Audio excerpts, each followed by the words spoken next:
Hello friends, we are here again to review a new chapter of Baki Rahen.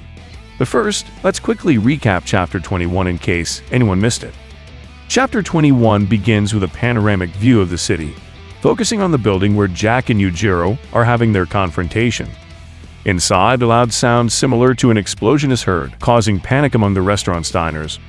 As the building shakes violently, everyone assumes it's an earthquake or explosion and runs to find shelter.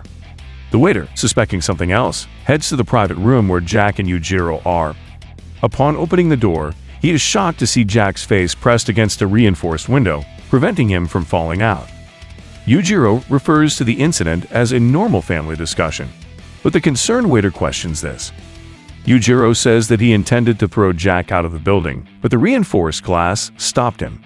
Despite the waiter's fear, Yujiro assures him that Jack would survive such a fall. Suddenly, Jack, seemingly unconscious, starts laughing and frees himself from the glass to speak with the ogre. Jack expresses his gratitude for his father's acknowledgement of his toughness. Jack mentions that if he had fallen, the pavement would have surely been damaged by the impact, highlighting his confidence in his resilience. Instead of escaping, he chooses to leave the building normally, using the elevator, and begs his father for the dinner. As Jack leaves, he reflects on the day and imagines the impact if he had fallen. His presence on the street intimidates passers-by who can't help but look directly at him. This is how the previous chapter ended. This week's chapter begins by showing us the prehistoric caveman Pickle, who is walking through the streets of Tokyo with complete calm. The enormous Pickle was wearing a jacket and shorts, clearly an improvised outfit that made him stand out in the crowd. Passers-by watched him in amazement as he walked by without paying them any attention. Pickle's clothes looked dirty and worn, as if he had been wearing them for several days without changing. Pickle's imposing stature stood out among the passers-by, who called him a giant. Despite his hunched posture, his head towered above everyone else's. People looked at him with awe and fear. This being was extremely imposing. Additionally, his dirty, worn clothes, stained with grime, suggested that he could be very dangerous. The caveman walked barefoot on the street pavement, displaying enormous feet with sharp, pointed nails. People on the streets were afraid to approach him but couldn't avoid staring directly at him. Their first impression was that he was a homeless person like many in the city, but seeing his peculiar walking posture and enormous nails, they preferred to keep their distance. However, those huge, thick hands with claws instead of nails, and that partially visible abdomen through the large coat, showed that he had an extremely muscular body. His abdominal fat was almost non-existent, making his muscles stand out noticeably under his skin. No matter how he was dressed, Pickle showed that he was not like the other homeless people in the city. This primitive man walked without paying attention to the people until suddenly something caught his attention. In the middle of one of the sidewalks, there was a large pile of trash bags, and next to them, 3 birds were rummaging for food. One of them quickly noticed the imposing presence of this giant, immediately becoming alert. It tried to escape by jumping to take flight, an action replicated by its companions, who also hurriedly took off. However, this prehistoric caveman had already launched an attack with its great mouth open, ready to catch his lunch. With his 2 gigantic hands, Pickle captured the other 2 birds. In an instant, he had caught all 3 of his prey with total precision. Everyone present immediately wondered what was happening.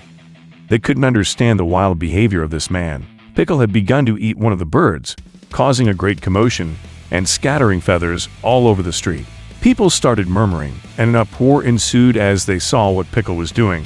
Some moved away out of fear, while others stayed to watch the scene out of curiosity. The fact was that Pickle was unaffected by the presence of people. To him, it was as if the streets were his, and he could do whatever he wanted.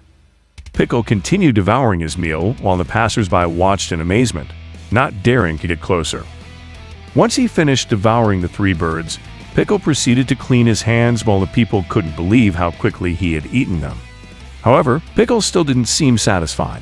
The passers-by noticed how the giant caveman still had an interest in something in the middle of that large pile of trash bags, so they wondered what he would do next. Pickle proceeded to crouch down to the point of resting his large hands on the ground. Passers-by could only watch in silence. At that moment, Pickle began to drink from the ground, as if it were potable water, but it clearly wasn't suitable for human consumption. People were astonished to see how Pickle lived, as if this was his way of feeding himself every day. After drinking all the water, the caveman stood up and showed a satisfied expression under the gaze of the people. This action caused repulsion in many of the passers-by. while others wondered if he would be okay after consuming that. Nonetheless, Pickle, paying no attention to anything, decided to continue on his way, resuming his calm walk in the middle of the street, until suddenly he saw a figure in the distance that caught his attention. Without a doubt, there were two silhouettes he seemed to recognize. They were the elderly Mitsunari and the gigantic beast of the underground arena, Jack Hanma. Mitsunari stood there very calmly, and next to him was Jack, with his hands in his pants pockets and his gaze lowered. In the middle of the street, these two silhouettes became increasingly visible. Pickle, without hesitation, moved directly towards Jack, who, interestingly, appeared somewhat larger than usual.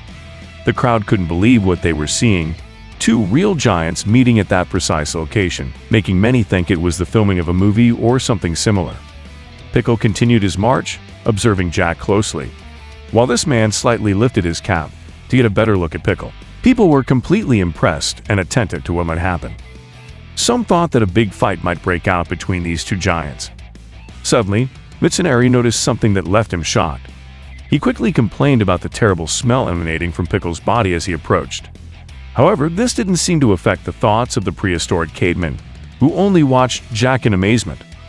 Mitsunari asked Jack to stop, saying that he couldn't do this here, not at this moment. He also pointed out how, even if he could, the smell of Pickle made it impossible to be near him.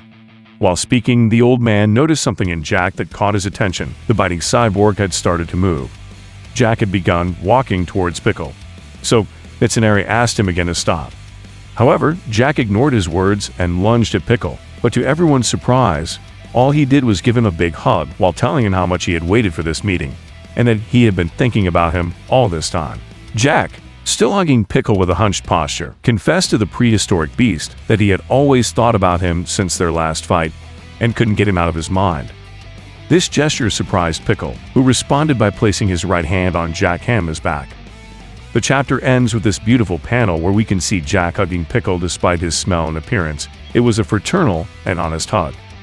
And while this is another chapter where we can see the great evolution of Jack, that hug he gave Pickle was sincere and shows us what a great person Jack is.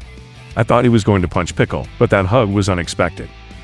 The old man complained about the caveman's smell, but Jack didn't care and approached Pickle without feeling disgust or rejection. The most notable aspect of the chapter is how Pickle, despite being a figure to be feared, shows a completely natural and primitive side. We see him hunting birds with impressive skill, and then consuming them right on the street, an action that leaves passersby perplexed. This scene highlights his wild nature and reminds us that, despite being in a modern environment, Pickle is still a creature from ancient times, clearly not in his natural habitat. Another interesting point is the potential interaction between Pickle and Jack, which is shaping up to be a significant encounter. It has long been clear that this fight will happen at some point. However, I can't help but feel sorry for Pickle, who wanders like a homeless person, even though he is a true human treasure. He is a creature from millions of years ago. He shouldn't be wandering the streets eating garbage. In summary, this is a glimpse of Pickle in the modern world, highlighting his duality between the wild and the human. The plot moves forward, setting the stage for a possible clash of titans. I don't know about you, but I would like Jack to teach Pickle some fighting fundamentals. After all, the caveman only fights by instinct, and while he enjoys it, his love for combat is not the same as that of modern fighters. And well, friends, thanks for watching the video. Don't forget to subscribe if you liked it. I hope you have a nice day or night. See you soon.